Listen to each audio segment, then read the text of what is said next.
ਬਹੁਤ ਹੀ ਪਿਆਰੇ ਵਿਦਿਆਰਥੀਓ, ਅੱਜ ਆਪਾਂ ਸਮਾਜਿਕ ਸਿੱਖਿਆ ਦੇ ਭਾਗ ਨਾਗਰਿਕ ਸ਼ਾਸਤਰ ਦੇ ਪਾਠ 11 ਕੇਂਦਰੀ ਸਰਕਾਰ ਦੇ ਭਾਗ ਦੂਜੇ ਬਾਰੇ ਜਾਣਕਾਰੀ ਹਾਸਲ ਕਰਾਂਗੇ। ਭਾਗ ਪਹਿਲੇ ਦੇ ਵਿੱਚ ਆਪਾਂ ਵੇਖਿਆ ਸੀ ਕਿ ਸੰਸਦ ਦੀਆਂ ਕਿਹੜੀਆਂ ਸ਼ਕਤੀਆਂ ਹੁੰਦੀਆਂ ਹਨ ਤੇ ਉੱਥੇ ਕਿਹੜੇ ਕੰਮ ਕੀਤੇ ਜਾਂਦੇ ਹਨ। ਅੱਜ ਦੇ ਇਸ ਪਾਠ ਵਿੱਚ ਆਪਾਂ ਸ਼ੁਰੂਆਤ ਵਿਧਾਇਕ ਵਿਧੀ ਜਾਂ ਪ੍ਰੋਸੀਜਰ ਆਫ ਲਾ ਮੇਕਿੰਗ ਦੇ ਨਾਲ ਕਰਾਂਗੇ। ਮੁੱਖ ਰੂਪ ਵਿੱਚ ਬਿੱਲ ਦੋ ਪ੍ਰਕਾਰ ਦੇ ਹੁੰਦੇ ਹਨ, ਸਧਾਰਨ ਬਿੱਲ ਅਤੇ ਵਿੱਤ ਬਿੱਲ। ਜਿਨ੍ਹਾਂ ਬਿੱਲਾਂ ਦਾ ਸੰਬੰਧ ਧਨ ਨਾਲ ਹੁੰਦਾ ਹੈ ਉਹਨਾਂ ਨੂੰ ਸਧਾਰਨ ਬਿੱਲ ਕਿਹਾ ਜਾਂਦਾ ਹੈ। ਵਿੱਤ ਬਿੱਲ ਉਹ ਹੁੰਦੇ ਹਨ ਜਿਸ ਦਾ ਸੰਬੰਧ ਸਰਕਾਰ ਦੇ ਖਰਚੇ, ਕਰ ਲਗਾਉਣ ਜਾਂ ਉਹਨਾਂ ਵਿੱਚ ਸੋਧ ਕਰਨ ਜਾਂ ਸਮਾਪਤ ਕਰਨ ਜਾਂ ਕਰਜ਼ਾ ਲੈਣ ਨਾਲ ਹੁੰਦਾ ਹੈ। ਇਹਨਾਂ ਬਿੱਲਾਂ ਨੂੰ ਪੇਸ਼ ਅਤੇ ਪਾਸ ਕਰਨ ਦੀਆਂ ਵੱਖੋ ਵੱਖਰੀਆਂ ਵਿਧੀਆਂ ਹਨ। ਕਹਿਣ ਦਾ ਮਤਲਬ ਇਹ ਹੈ ਕਿ ਜਿਹੜਾ ਬਿੱਲ ਸੰਸਦ ਵਿੱਚ ਪੇਸ਼ ਕੀਤਾ ਜਾਂਦਾ ਹੈ ਉਹ ਮੁੱਖ ਰੂਪ ਵਿੱਚ ਦੋ ਤਰ੍ਹਾਂ ਦਾ ਹੁੰਦਾ ਹੈ, ਸਧਾਰਨ ਬਿੱਲ ਅਤੇ ਵਿੱਤ ਬਿੱਲ। ਜਿਹੜਾ ਵਿੱਤ ਬਿੱਲ ਹੁੰਦਾ ਹੈ ਉਹ ਸਿੱਧਾ ਸਰਕਾਰ ਦੇ ਖਰਚੇ, ਕਰ ਲਗਾਉਣ, ਉਹਨਾਂ 'ਚ ਸੋਧ ਕਰਨ ਜਾਂ ਉਹਨਾਂ ਨੂੰ ਸਮਾਪਤ ਕਰਨ ਦੇ ਨਾਲ ਸੰਬੰਧਿਤ ਹੁੰਦਾ ਹੈ। ਹੁਣ ਆਪਾਂ ਦੇਖਾਂਗੇ ਕਿ ਇਸ ਨੂੰ ਪੇਸ਼ ਕਰਨ ਦੀਆਂ ਵਿਧੀਆਂ ਕਿਹੜੀਆਂ ਹਨ। ਸਧਾਰਨ ਬਿੱਲ। ਜਦੋਂ ਆਪਾਂ ਸਧਾਰਨ ਬਿੱਲ ਦੀ ਗੱਲ ਕਰਦੇ ਹਾਂ ਤਾਂ ਇਸ ਨੂੰ ਸੰਸਦ ਦੇ ਕਿਸੇ ਵੀ ਸਦਨ ਵਿੱਚ ਪੇਸ਼ ਕੀਤਾ ਜਾ ਸਕਦਾ ਹੈ। ਬਿੱਲ ਕਿਸੇ ਮੰਤਰੀ ਜਾਂ ਮੈਂਬਰ ਵੱਲੋਂ ਪੇਸ਼ ਕੀਤਾ ਜਾ ਸਕਦਾ ਹੈ। ਬਿੱਲ ਪੇਸ਼ ਹੋਣ 'ਤੇ ਇਸ ਨੂੰ ਕਈ ਪੜਾਵਾਂ ਵਿੱਚੋਂ ਲੰਘਣਾ ਪੈਂਦਾ ਹੈ ਅਤੇ ਹਰ ਪੜਾਅ 'ਤੇ ਇਸ ਬਾਰੇ ਚਰਚਾ ਹੁੰਦੀ ਹੈ। ਵੱਖ-ਵੱਖ ਦਲਾਂ ਦੇ ਮੈਂਬਰ ਬਿੱਲ 'ਤੇ ਆਪਣੇ ਵਿਚਾਰ ਪ੍ਰਗਟਾਉਂਦੇ ਹਨ ਅਤੇ ਸੁਝਾਅ ਦਿੰਦੇ ਹਨ। ਕਹਿਣ ਦਾ ਭਾਵ ਇਹ ਹੈ ਕਿ ਜਦੋਂ ਸਧਾਰਨ ਬਿੱਲ ਜਿਹੜਾ ਹੈ ਜਦੋਂ ਸੰਸਦ ਦੇ ਕਿਸੇ ਵੀ ਸਦਨ ਵਿੱਚ ਪੇਸ਼ ਕੀਤਾ ਜਾਂਦਾ ਹੈ ਤੇ ਉਹਨੂੰ ਕਈ ਪੜਾਵਾਂ ਵਿੱਚੋਂ ਗੁਜ਼ਰਨਾ ਪੈਂਦਾ ਹੈ ਤੇ ਅਖੀਰ ਉਸ 'ਤੇ ਚਰਚਾ ਹੁੰਦੀ ਹੈ ਤੇ ਮੈਂਬਰ ਜੋ ਹਨ ਉਹ ਇਸ ਉੱਤੇ ਆਪਣੇ ਵਿਚਾਰ ਦਿੰਦੇ ਹਨ। ਪਹਿਲਾ ਪੜਾਅ ਬਿੱਲ ਦਾ ਪੇਸ਼ ਹੋਣਾ। ਬਿੱਲ ਦਾ ਪੇਸ਼ ਹੋਣਾ ਅਤੇ ਪਹਿਲੀ ਪੜ੍ਹਤ ਇਸ ਦਾ ਪਹਿਲਾ ਪੜਾਅ ਹੈ। ਜਦੋਂ ਬਿੱਲ ਪੇਸ਼ ਕੀਤਾ ਜਾਂਦਾ ਹੈ ਇਸ ਦੇ ਉਦੇਸ਼ ਅਤੇ ਬਿੱਲ ਪੇਸ਼ ਕਰਨ ਦੇ ਕਾਰਨ ਦੱਸੇ ਜਾਂਦੇ ਹਨ। ਇਸ ਦਾ ਮਤਲਬ ਇਹ ਹੈ ਕਿ ਜਦੋਂ ਬਿੱਲ ਪੇਸ਼ ਕੀਤਾ ਜਾਂਦਾ ਹੈ ਉਹ ਕਿਉਂ ਪੇਸ਼ ਕੀਤਾ ਜਾ ਰਿਹਾ ਹੈ, ਕਿਹਨਾਂ ਕਾਰਨਾਂ ਕਰਕੇ ਪੇਸ਼ ਕੀਤਾ ਜਾ ਰਿਹਾ ਹੈ, ਇਹ ਦੱਸਣਾ ਪੈਂਦਾ ਹੈ। ਬਿੱਲ ਦੇ ਇਸ ਪੜਾਅ 'ਤੇ ਬਹਿਸ ਨਹੀਂ ਹੁੰਦੀ। ਅਗਰ ਸਦਨ ਬਿੱਲ 'ਤੇ ਸਹਿਮਤ ਹੋ ਜਾਂਦਾ ਹੈ ਤਾਂ ਬਿੱਲ ਅਗਲੇ ਪੜਾਅ ਵੱਲ ਵੱਧਦਾ ਹੈ। ਇਸ ਪ੍ਰਕਿਰਿਆ ਨੂੰ ਬਿੱਲ ਦੀ ਪਹਿਲੀ ਪੜ੍ਹਤ ਕਿਹਾ ਜਾਂਦਾ ਹੈ। ਦੂਜਾ ਪੜਾਅ ਬਿੱਲ ਦੀ ਦੂਜੀ ਪੜ੍ਹਤ ਦੌਰਾਨ ਇਸ 'ਤੇ ਬਹਿਸ ਹੁੰਦੀ ਹੈ। ਬਿੱਲ ਦੇ ਹਰੇਕ ਅਨੁਛੇਦ ਜਾਂ ਧਾਰਾ ਉੱਤੇ ਵਿਸਥਾਰ ਨਾਲ ਬਹਿਸ ਕੀਤੀ ਜਾਂਦੀ ਹੈ। ਇਸ ਪੜਾਅ ਉੱਤੇ ਬਿੱਲ ਵਿੱਚ ਕੁਝ ਪਰਿਵਰਤਨ ਵੀ ਕੀਤੇ ਜਾਂਦੇ ਹਨ। ਕਈ ਵਾਰ ਬਿੱਲ ਕਿਸੇ ਵਿਸ਼ੇਸ਼ ਜਾਂ ਛੋਟੀ ਕਮੇਟੀ ਪਾਸ ਭੇਜ ਦਿੱਤਾ ਜਾਂਦਾ ਹੈ। ਕਹਿਣ ਦਾ ਭਾਵ ਇਹ ਹੈ ਕਿ ਦੂਸਰੇ ਪੜਾਅ ਦੇ ਦੌਰਾਨ ਇਸ ਦੀ ਹਰ ਇੱਕ ਗੱਲ ਦੇ ਉੱਤੇ ਧਿਆਨ ਦੇ ਨਾਲ ਬਹਿਸ ਕੀਤੀ ਜਾਂਦੀ ਹੈ ਤੇ ਜੇ ਕੁਝ ਪਰਿਵਰਤਨ ਦੀ ਲੋੜ ਹੋਵੇ ਤਾਂ ਉਹ ਵੀ ਕਰ ਦਿੱਤਾ ਜਾਂਦਾ ਹੈ। ਬਿੱਲ ਉੱਤੇ ਮਤਦਾਨ। ਜਦੋਂ ਇਹ ਬਿੱਲ ਕਮੇਟੀ ਕੋਲੋਂ ਪਾਸ ਹੋ ਜਾਂਦਾ ਹੈ ਤਾਂ ਮਗਰੋਂ ਇਸ 'ਤੇ ਵੋਟਾਂ ਪਾਈਆਂ ਜਾਂਦੀਆਂ ਹਨ ਅਤੇ ਜੇਕਰ ਸਦਨ ਵਿੱਚ ਬਹੁਮਤ ਹੋ ਜਾਵੇ ਤਾਂ ਇਹ ਬਿੱਲ ਸਦਨ ਵੱਲੋਂ ਪਾਸ ਹੋ ਜਾਂਦਾ ਹੈ। ਬਿੱਲ ਦੂਸਰੇ ਸਦਨ ਵਿੱਚ। ਲੋਕ ਸਭਾ ਅਤੇ ਰਾਜ ਸਭਾ ਦੀ ਜਦੋਂ ਆਪਾਂ ਗੱਲ ਕਰ ਰਹੇ ਸੀ ਉਦੋਂ ਆਪਾਂ ਇਹ ਦੇਖਿਆ ਸੀ ਕਿ ਸੰਸਦ ਦੇ ਦੋ ਇਹ ਆਪਣੇ ਸਦਨ ਹਨ। ਜਦੋਂ ਇਹ ਲੋਕ ਸਭਾ ਵਿੱਚੋਂ ਪਾਸ ਹੋ ਜਾਂਦਾ ਹੈ ਜਾਂ ਇੱਕ ਸਦਨ ਵਿੱਚੋਂ ਪਾਸ ਹੋ ਜਾਂਦਾ ਹੈ ਤਾਂ ਬਿੱਲ ਨੂੰ ਦੂਸਰੇ ਸਦਨ ਵਿੱਚ ਪੇਸ਼ ਕੀਤਾ ਜਾਂਦਾ ਹੈ। ਇੱਕ ਸਦਨ ਵਿੱਚੋਂ ਪਾਸ ਹੋਣ ਉਪਰੰਤ ਇਸ ਨੂੰ ਦੂਜੇ ਸਦਨ ਵਿੱਚ ਭੇਜ ਦਿੱਤਾ ਜਾਂਦਾ ਹੈ। ਦੂਜੇ ਸਦਨ ਵਿੱਚ ਵੀ ਬਿੱਲ ਨੂੰ ਪਹਿਲੇ ਸਦਨ ਵਾਂਗ ਉਹਨਾਂ ਹੀ ਪੜਾਵਾਂ ਵਿੱਚੋਂ ਗੁਜ਼ਰਨਾ ਪੈਂਦਾ ਹੈ। ਅਗਰ ਇਹ ਸਦਨ ਵੀ ਪਾਸ ਕਰ ਦਿੰਦਾ ਹੈ ਤਾਂ ਬਿੱਲ ਰਾਸ਼ਟਰਪਤੀ ਦੀ ਮਨਜ਼ੂਰੀ ਲਈ ਪੇਸ਼ ਕੀਤਾ ਜਾਂਦਾ ਹੈ। ਰਾਸ਼ਟਰਪਤੀ ਦੀ ਮਨਜ਼ੂਰੀ। ਰਾਸ਼ਟਰਪਤੀ ਦੀ ਮਨਜ਼ੂਰੀ ਤੋਂ ਬਾਅਦ ਇਹ ਬਿੱਲ ਕਾਨੂੰਨ ਬਣ ਜਾਂਦਾ ਹੈ ਅਤੇ ਭਾਰਤ ਦੀ ਕਾਨੂੰਨ ਪੁਸਤਕ ਵਿੱਚ ਦਰਜ ਕਰ ਦਿੱਤਾ ਜਾਂਦਾ ਹੈ।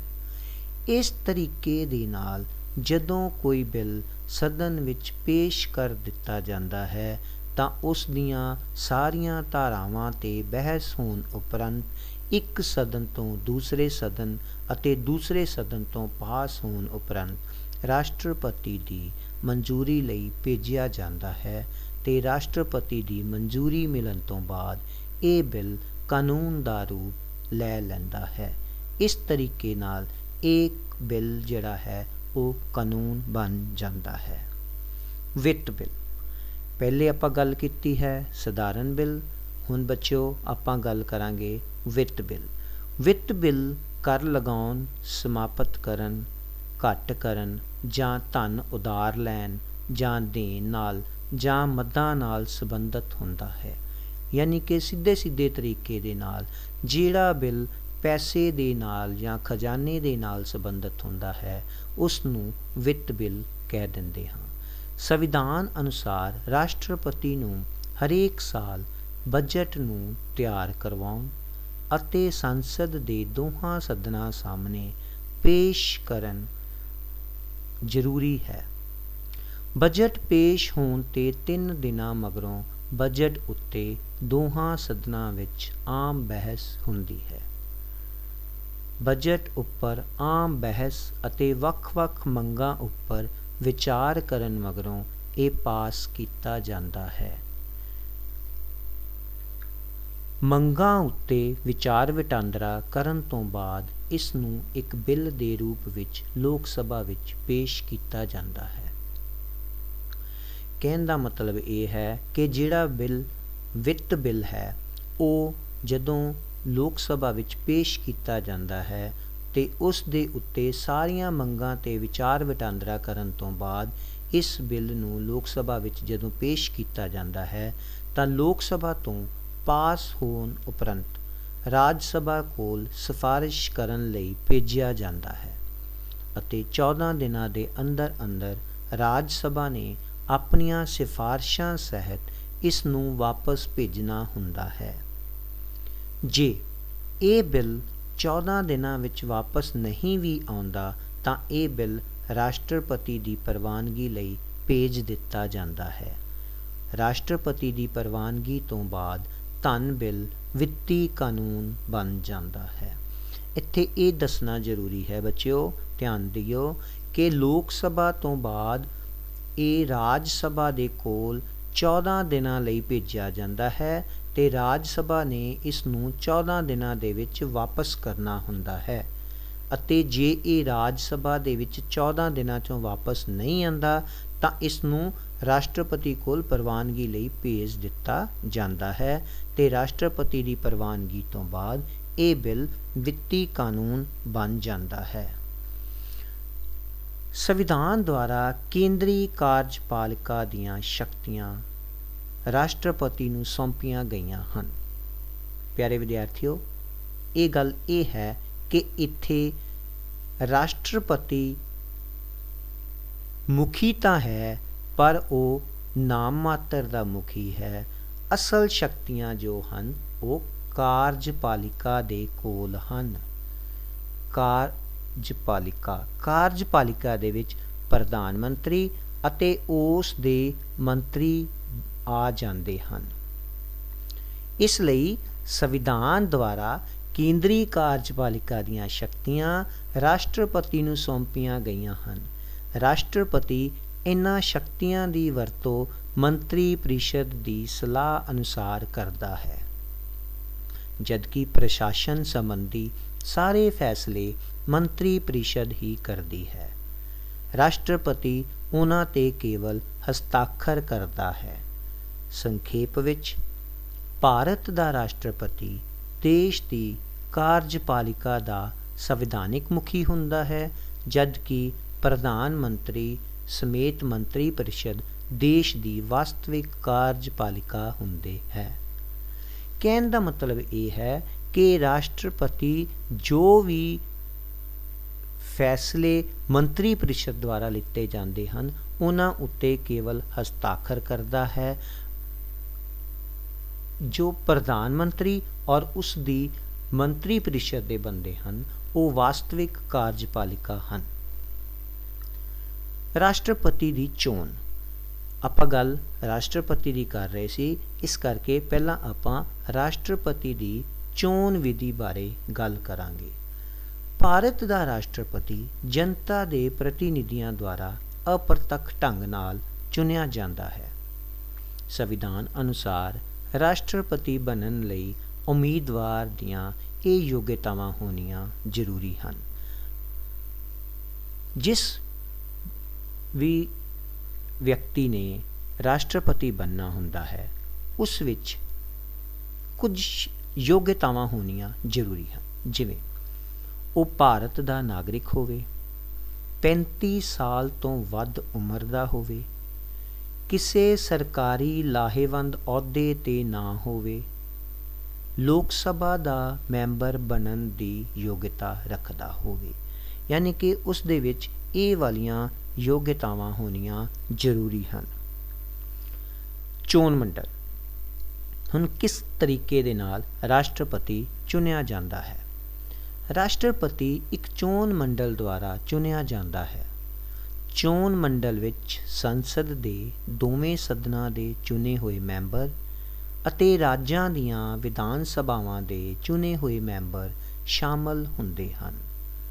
ਸੰਸਦ ਦੇ ਇੱਕ ਮੈਂਬਰ ਅਤੇ ਵਿਧਾਨ ਸਭਾ ਦੇ ਇੱਕ ਮੈਂਬਰ ਦੀਆਂ ਵੋਟਾਂ ਦੀ ਸੰਖਿਆ ਸੰਵਿਧਾਨ ਦੁਆਰਾ ਨਿਸ਼ਚਿਤ ਫਾਰਮੂਲੇ ਦੁਆਰਾ ਕੀਤੀ ਜਾਂਦੀ ਹੈ। ਇਹ ਚੋਣ ਅਨੁਪਾਤਿਕ ਪ੍ਰਤੀਨਿਧਤਾ ਦੇ ਸਿਧਾਂਤ ਅਨੁਸਾਰ ਕੀਤੀ ਜਾਂਦੀ ਹੈ। ਇਸ ਤਰੀਕੇ ਦੇ ਨਾਲ ਦੇਸ਼ ਦਾ ਰਾਸ਼ਟਰਪਤੀ ਇੱਕ ਚੋਣ ਮੰਡਲ ਦੁਆਰਾ ਚੁਣਿਆ ਜਾਂਦਾ ਹੈ। ਪਿਆਰੇ ਵਿਦਿਆਰਥੀਓ, ਰਾਸ਼ਟਰਪਤੀ ਦਾ ਕਾਰਜਕਾਲ ਕਿੰਨੀ ਦੇਰ ਦਾ ਹੁੰਦਾ ਹੈ? ਰਾਸ਼ਟਰਪਤੀ ਦਾ ਕਾਰਜਕਾਲ 5 ਸਾਲ ਦਾ ਹੁੰਦਾ ਹੈ। ਉਮੀਦਵਾਰ ਰਾਸ਼ਟਰਪਤੀ ਦੇ ਪਦ ਲਈ ਦੂਜੀ ਵਾਰ ਵੀ ਚੋਣ ਲੜ ਸਕਦਾ ਹੈ। ਰਾਸ਼ਟਰਪਤੀ ਨੂੰ ਤਨਖਾਹ ਦੇ ਨਾਲ ਰਿਹਾਇਸ਼ ਲਈ ਸਜਿਆ ਸਜਾਇਆ ਰਾਸ਼ਟਰਪਤੀ ਭਵਨ ਵੀ ਮਿਲਦਾ ਹੈ। ਰਾਸ਼ਟਰਪਤੀ 'ਤੇ ਸੰਵਿਧਾਨ ਦੀ ਉਲੰਘਣਾ ਕਰਨ 'ਤੇ ਮਹਾਦੋਸ਼ ਦਾ ਮੁਕੱਦਮਾ ਚਲਾ ਕੇ ਨਿਸ਼ਚਿਤ ਸਮੇਂ ਤੋਂ ਪਹਿਲਾਂ ਵੀ ਹਟਾਇਆ ਜਾ ਸਕਦਾ ਹੈ। ਇਸ ਦਾ ਮਤਲਬ ਇਹ ਹੋਇਆ ਕਿ ਰਾਸ਼ਟਰਪਤੀ ਦਾ ਕਾਰਜਕਾਲ 5 ਸਾਲ ਹੁੰਦਾ ਹੈ ਔਰ ਦੂਸਰੀ ਵਾਰ ਵੀ ਚੋਣ ਲੜ ਸਕਦਾ ਹੈ। ਤਨਖਾਹ ਦੇ ਨਾਲ ਉਸਨੂੰ ਰਾਸ਼ਟਰੀ ਭਵਨ ਰਿਹਾਇਸ਼ ਲਈ ਮਿਲਦਾ ਹੈ ਅਤੇ ਜੇ ਰਾਸ਼ਟਰਪਤੀ 'ਤੇ ਸੰਵਿਧਾਨ ਦੀ ਉਲੰਘਣਾ ਕਰਨ ਦਾ ਮੁਕੱਦਮਾ ਮਹਾਦੋਸ਼ ਦਾ ਚਲਾ ਕੇ ਉਸਨੂੰ ਨਿਸ਼ਚਿਤ ਸਮੇਂ ਤੋਂ ਪਹਿਲਾਂ ਵੀ ਹਟਾਇਆ ਜਾ ਸਕਦਾ ਹੈ। ਰਾਸ਼ਟਰਪਤੀ ਦੀਆਂ ਸ਼ਕਤੀਆਂ। ਰਾਸ਼ਟਰਪਤੀ ਦੀਆਂ ਸ਼ਕਤੀਆਂ ਦੇ ਵਿੱਚ ਕਾਰਜਕਾਰੀ ਸ਼ਕਤੀ, ਵਿਧਾਨਿਕ ਸ਼ਕਤੀ, ਵਿੱਤੀ ਸ਼ਕਤੀ, ਨਿਆਇਕ ਸ਼ਕਤੀ ਅਤੇ ਸੰਕਟਕਾਲੀਨ ਸ਼ਕਤੀਆਂ ਹਨ। ਆਪਾਂ ਇਹਨਾਂ ਦੀ ਇੱਕ ਇੱਕ ਕਰਕੇ ਗੱਲ ਕਰਦੇ ਹਾਂ। ਪਹਿਲਾ ਹੈ ਵਿਧਾਨਿਕ ਸ਼ਕਤੀ। ਸੰਸਦੀ ਸਰਕਾਰ ਵਿੱਚ ਦੇਸ਼ ਦਾ ਮੁਖੀ ਰਾਸ਼ਟਰਪਤੀ ਸੰਸਦ ਦਾ ਇੱਕ ਮਹੱਤਵਪੂਰਨ ਅੰਗ ਹੁੰਦਾ ਹੈ। ਉਸ ਨੂੰ ਸੰਸਦ ਅਤੇ ਕਾਨੂੰਨ ਸੰਬੰਧੀ ਸ਼ਕਤੀਆਂ ਪ੍ਰਾਪਤ ਹੁੰਦੀਆਂ ਹਨ। ਰਾਸ਼ਟਰਪਤੀ ਸੰਸਦ ਦੀਆਂ ਬੈਠਕਾਂ ਬੁਲਾਉਂਦਾ ਹੈ ਅਤੇ ਸਥਗਿਤ ਕਰਦਾ ਹੈ।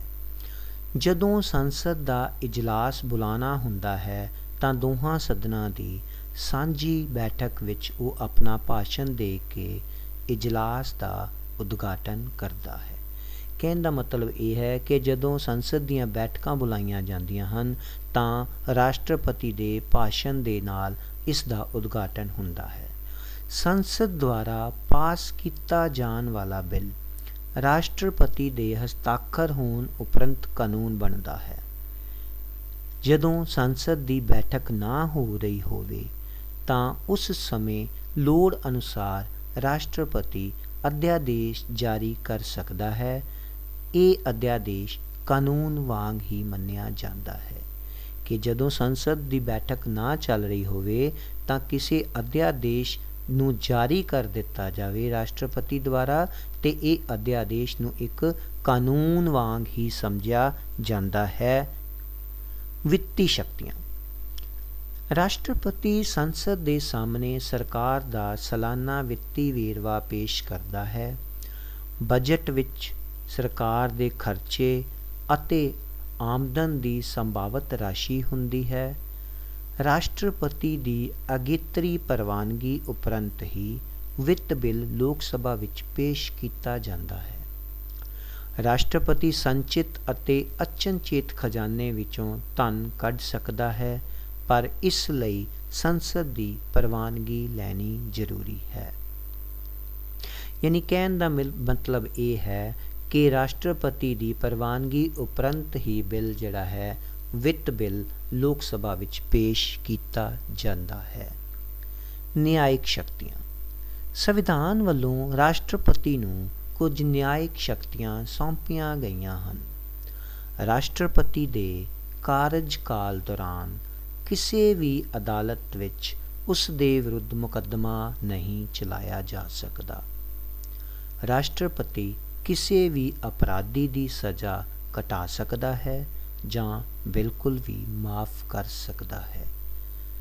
ਕਹਿਣ ਦਾ ਮਤਲਬ ਇਹ ਹੈ ਕਿ ਇਸ ਸ਼ਕਤੀਆਂ ਦੇ ਅਧੀਨ ਉਹ ਕਿਸੇ ਵੀ ਵਿਅਕਤੀ ਦੀ ਕਿਸੇ ਵੀ ਅਪਰਾਧੀ ਦੀ ਸਜ਼ਾ ਜੋ ਹੈ ਘਟਾ ਸਕਦਾ ਹੈ ਜਾਂ ਉਸ ਨੂੰ ਬਿਲਕੁਲ ਮਾਫ਼ ਕਰ ਸਕਦਾ ਹੈ। ਰਾਸ਼ਟਰਪਤੀ ਸੁਪਰੀਮ ਕੋਰਟ ਦੇ ਮੁੱਖ ਜੱਜ ਦੀ ਨਿਯੁਕਤੀ ਕਰਦਾ ਹੈ ਅਤੇ ਉਸ ਦੀ ਸਲਾਹ ਨਾਲ ਬਾਕੀ ਦੇ ਜੱਜਾਂ ਨੂੰ ਨਿਯੁਕਤ ਕਰਦਾ ਹੈ। ਯਾਨੀ ਕਿ ਸੁਪਰੀਮ ਕੋਰਟ ਦਾ ਜੋ ਮੁੱਖ ਜੱਜ ਹੈ ਉਸ ਦੀ ਨਿਯੁਕਤੀ ਰਾਸ਼ਟਰਪਤੀ ਦੁਆਰਾ ਕੀਤੀ ਜਾਂਦੀ ਹੈ। ਰਾਜਾਂ ਦੇ ਹਾਈ ਕੋਰਟਾਂ ਦੇ ਮੁੱਖ ਜੱਜਾਂ ਦੀ ਨਿਯੁਕਤੀ ਰਾਜ ਦੇ ਗਵਰਨਰ ਅਤੇ ਭਾਰਤ ਦੇ ਮੁੱਖ ਜੱਜ ਦੀ ਸਲਾਹ ਨਾਲ ਕਰਦਾ ਹੈ। ਸੰਕਟਕਾਲੀਨ ਸ਼ਕਤੀਆਂ। ਰਾਸ਼ਟਰਪਤੀ ਨੂੰ 3 ਤਰ੍ਹਾਂ ਦੀਆਂ ਸੰਕਟਕਾਲੀਨ ਸ਼ਕਤੀਆਂ ਮਿਲੀਆਂ ਹੋਈਆਂ ਹਨ। ਇਹ ਉਹਨਾਂ ਦੀ ਵਰਤੋਂ ਕਦੋਂ ਕਰਦਾ ਹੈ? ਪਹਿਲਾ ਹੈ ਰਾਸ਼ਟਰੀ ਸੰਕਟ। ਜਦੋਂ ਰਾਸ਼ਟਰਪਤੀ ਦੇ ਵਿਚਾਰ ਅਨੁਸਾਰ ਦੇਸ਼ 'ਤੇ ਹਮਲੇ ਜਾਂ ਯੁੱਧ ਜਾਂ ਹਥਿਆਰਬੰਦ ਵਿਦਰੋਹ ਕਾਰਨ ਦੇਸ਼ ਦੀ ਏਕਤਾ ਅਤੇ ਅਖੰਡਤਾ ਨੂੰ ਖਤਰਾ ਪੈਦਾ ਹੋ ਗਿਆ ਹੋਵੇ ਤਾਂ ਉਹ ਸਾਰੇ ਦੇਸ਼ ਵਿੱਚ ਜਾਂ ਦੇਸ਼ ਦੇ ਕਿਸੇ ਹਿੱਸੇ ਵਿੱਚ ਸੰਕਟ ਕਾਲ ਦੀ ਘੋਸ਼ਣਾ ਕਰ ਸਕਦਾ ਹੈ। ਕਹਿਣ ਦਾ ਮਤਲਬ ਹੈ ਜੇ ਉਸ ਨੂੰ ਲੱਗੇ ਕਿ ਦੇਸ਼ ਯੁੱਧ ਦੀ ਸਥਿਤੀ ਵਿੱਚ ਹੈ ਜਾਂ ਕਿਸੇ ਤਰੀਕੇ ਦੀ ਏਕਤਾ ਜਾਂ ਅਖੰਡਤਾ ਦਾ ਖਤਰਾ ਪੈਦਾ ਹੋ ਗਿਆ ਹੈ ਤਾਂ ਉਹ ਸੰਕਟ ਕਾਲ ਦੀ ਘੋਸ਼ਣਾ ਕਰ ਸਕਦਾ ਹੈ। ਇਸ ਸਮੇਂ ਨਾਗਰਿਕਾਂ ਦੇ ਮੌਲਿਕ ਅਧਿਕਾਰਾਂ ਨੂੰ ਸਥਗਿਤ ਕੀਤਾ ਜਾਂਦਾ ਹੈ ਜਾਂ ਉਹਨਾਂ 'ਤੇ ਪਾਬੰਦੀ ਲਗਾਈ ਜਾ ਸਕਦੀ ਹੈ। ਇਸ ਸਮੇਂ ਦੌਰਾਨ ਰਾਸ਼ਟਰਪਤੀ ਸੰਘਾਤਮਕ ਸਰਕਾਰ ਨੂੰ ਏਕਾਤਮਕ ਸਰਕਾਰ ਵਿੱਚ ਬਦਲ ਸਕਦਾ ਹੈ। ਰਾਜ ਦਾ ਸੰਵਿਧਾਨਿਕ ਸੰਕਟ। ਜੇਕਰ ਰਾਸ਼ਟਰਪਤੀ ਨੂੰ ਰਾਜਪਾਲ ਦੁਆਰਾ ਭੇਜੀ ਗਈ ਰਿਪੋਰਟ ਜਾਂ ਕਿਸੇ ਹੋਰ ਸਾਧਨ ਤੋਂ ਸੂਚਨਾ ਮਿਲਣ 'ਤੇ ਇਹ ਭਰੋਸਾ ਹੋ ਜਾਵੇ ਕਿ ਰਾਜ ਵਿੱਚ ਸੰਵਿਧਾਨਿਕ ਮਸ਼ੀਨਰੀ ਫੇਲ ਹੋ ਗਈ ਹੈ, ਜਾਂ ਜਦੋਂ ਰਾਜ ਦੇ ਸ਼ਾਸਨ ਨੂੰ ਸੰਵਿਧਾਨ ਅਨੁਸਾਰ ਨਾ ਚਲਾਇਆ ਜਾ ਰਿਹਾ ਹੋਵੇ, ਕਿ ਉਸ ਨੂੰ ਇਹ ਭਰੋਸਾ ਹੋ ਜਾਵੇ ਕਿ ਕਿਸੇ ਰਾਜ ਵਿੱਚ ਸੰਵਿਧਾਨਿਕ ਤਰੀਕੇ ਦਾ ਰਾਜ ਨਹੀਂ ਚੱਲ ਰਿਹਾ, ਤਾਂ ਰਾਸ਼ਟਰਪਤੀ ਉਸ ਰਾਜ ਵਿੱਚ ਸੰਕਟ ਕਾਲ ਦੀ ਘੋਸ਼ਣਾ ਕਰ ਸਕਦਾ ਹੈ। ਪਿਆਰੇ ਵਿਦਿਆਰਥੀਓ, ਇਸ ਸਮੇਂ ਉਹ ਰਾਜ ਦੀ ਕਾਰਜਪਾਲਿਕਾ ਦੇ ਸਾਰੇ ਕੰਮਾਂ ਤੇ ਸ਼ਕਤੀਆਂ ਨੂੰ ਆਪਣੇ ਹੱਥਾਂ ਵਿੱਚ ਲੈ ਲੈਂਦਾ ਹੈ, ਰਾਜ ਦੀ ਮੰਤਰੀ ਪਰਿਸ਼ਦ ਨੂੰ ਭੰਗ ਕਰ ਦਿੰਦਾ ਹੈ। ਅਜਿਹੀ ਸਥਿਤੀ ਵਿੱਚ ਰਾਜਪਾਲ ਰਾਸ਼ਟਰਪਤੀ ਦੇ ਨਾਂ 'ਤੇ ਰਾਜ ਦਾ ਪ੍ਰਸ਼ਾਸਨ ਚਲਾਉਂਦਾ ਹੈ।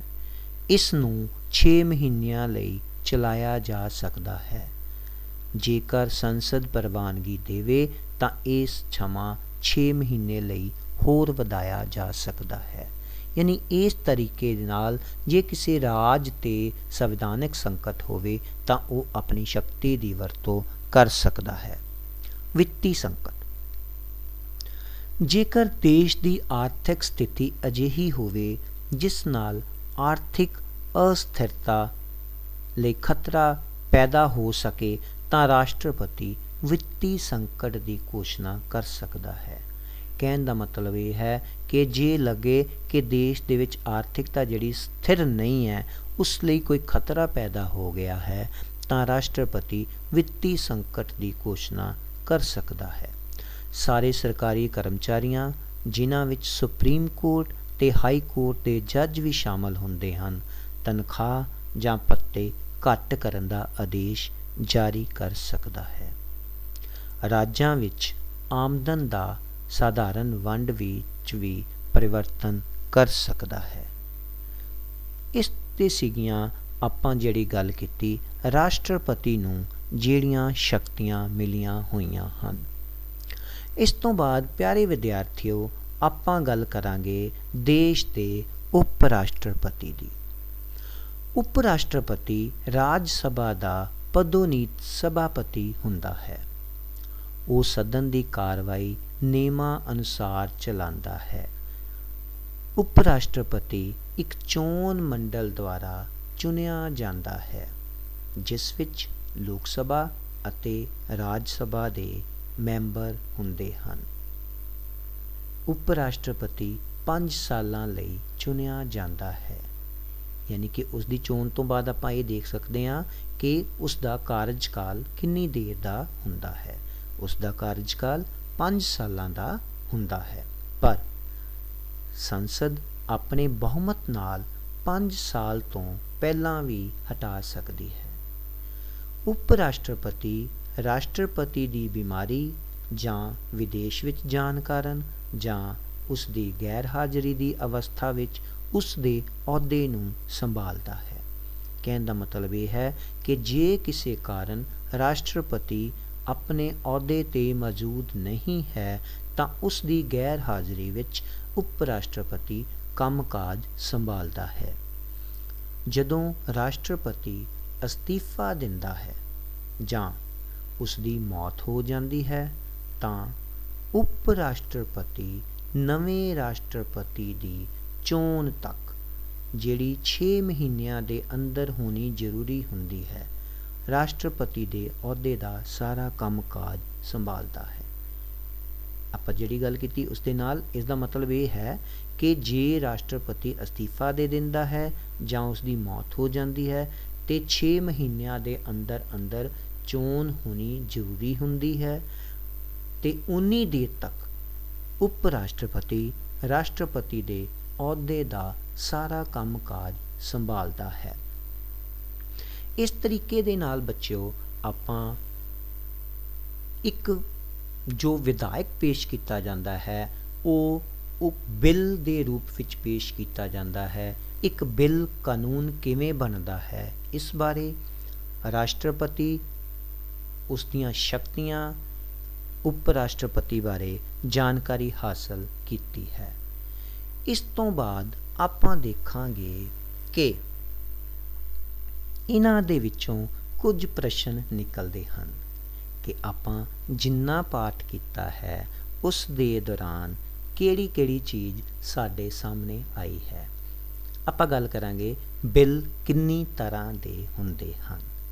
ਜੀ ਵਿਦਿਆਰਥੀਓ, ਆਪਾਂ ਜਦੋਂ ਬਿੱਲ ਦੀ ਗੱਲ ਕਰ ਰਹੇ ਸੀਗੇ ਤੇ ਆਪਾਂ ਸਟਾਰਟ ਦੇ ਵਿੱਚ ਇਹ ਗੱਲ ਕੀਤੀ ਸੀ ਕਿ ਬਿੱਲ ਜਿਹੜੇ ਹਨ ਉਹ ਦੋ ਤਰ੍ਹਾਂ ਦੇ ਹੁੰਦੇ ਹਨ।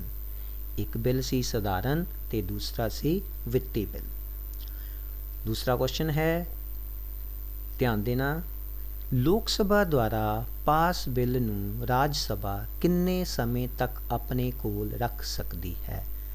ਜੀ ਆਪਾਂ ਗੱਲ ਕੀਤੀ ਸੀ ਕਿ ਜਦੋਂ ਲੋਕ ਸਭਾ ਤੋਂ ਦੂਸਰੇ ਸਦਨ ਰਾਜ ਸਭਾ ਵਿੱਚ ਬਿੱਲ ਜਾਂਦਾ ਹੈ ਤਾਂ ਉਹ ਕਿੰਨੀ ਦੇਰ ਤੱਕ ਆਪਣੇ ਕੋਲ ਰੱਖ ਸਕਦੇ ਹਨ। ਬਿਲਕੁਲ, ਆਪਾਂ ਗੱਲ ਕੀਤੀ ਸੀ ਕਿ 14 ਦਿਨ ਤੱਕ ਆਪਣੇ ਕੋਲ ਰੱਖ ਸਕਦੇ ਹੈ।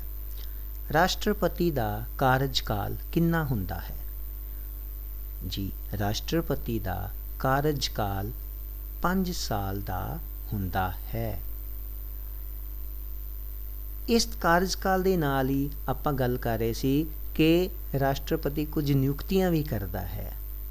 ਉਹਨਾਂ ਦੇ ਵਿੱਚੋਂ ਇੱਕ ਕੁਐਸਚਨ ਨਿਕਲਿਆ ਕਿ ਸੁਪਰੀਮ ਕੋਰਟ ਦੇ ਜੱਜ ਦੀ ਨਿਯੁਕਤੀ ਕੌਣ ਕਰਦਾ ਹੈ। ਤਾਂ ਉੱਥੇ ਇਹ ਪ੍ਰਸ਼ਨ ਆ ਜਾਂਦਾ ਹੈ, ਇਹਦਾ ਆਨਸਰ ਕਿ ਰਾਸ਼ਟਰਪਤੀ ਦੁਆਰਾ ਸੁਪਰੀਮ ਕੋਰਟ ਦੇ ਜੱਜ ਦੀ ਨਿਯੁਕਤੀ ਕੀਤੀ ਜਾਂਦੀ ਹੈ। ਜੀ ਵਿਦਿਆਰਥੀਓ, ਇਹ ਸੀ ਆਪਣਾ ਇੱਕ ਬਿੱਲ ਕਾਨੂੰਨ ਦਾ ਰੂਪ ਕਿਵੇਂ ਬਣਦਾ ਹੈ, ਰਾਸ਼ਟਰਪਤੀ ਅਤੇ ਉਸ ਦੀਆਂ ਸ਼ਕਤੀਆਂ, ਉਪ ਰਾਸ਼ਟਰਪਤੀ ਬਾਰੇ ਅਤੇ ਇਸ ਦੇ ਵਿੱਚੋਂ ਕੁਝ ਪ੍ਰਸ਼ਨ ਨਿਕਲਦੇ ਹਨ, ਉਹਨਾਂ ਬਾਰੇ ਆਪਾਂ ਗੱਲਬਾਤ ਕੀਤੀ ਹੈ। ਮੈਂ ਆਸ ਕਰਦਾ ਹਾਂ ਕਿ ਤੁਹਾਨੂੰ ਇਸ ਬਾਰੇ ਜ਼ਰੂਰ ਜਾਣਕਾਰੀ ਹਾਸਲ ਹੋ ਗਈ ਹੋਵੇਗੀ। ਇਸ ਦੇ ਨਾਲ ਹੀ ਧੰਨਵਾਦ।